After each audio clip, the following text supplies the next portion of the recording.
eu non sei se el sabe a letra, eu non a sei e teño aquí... Teño días.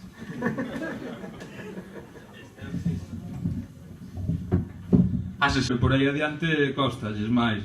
Entonces, bueno, está ben, agradecese en honor a eles. E a elas vamos a facer o... Lady Glosia. Gloria. E tedes que cantar un pouco, non? Sí, bueno, tamén, agradecemos. Vamos meter algún erro adrede, porque senón acusanos de playback. Vale? Eso é. Vou poñer, xa digo, pola luz e pola portada do...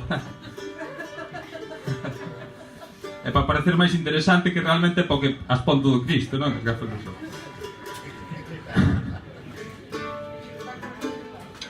Que?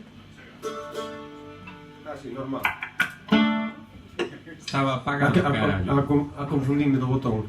Mira, o tema, sabedes a melodía, seguro. Sí. Ben dicindo la diglosia. Cando nos digamos la diglosia, vos teis que acompañar a banda dicindo tarará. Sei que é complicado, vamos facer unha de proba. Lady Glosia. Aí afinaron ben, Aí está ben. Está ben, sin meterse tampouco tanto no papel, señor. Vale. Lady Glosia. Moi ben. Non hai que demorar. Vamos, vamos. Veña, veña. Afeito.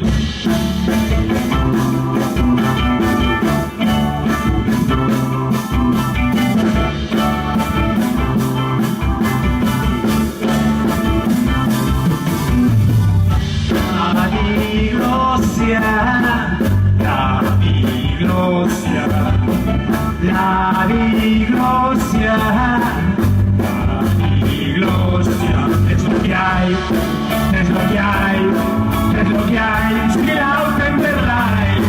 La diglosia, la diglosia, la diglosia.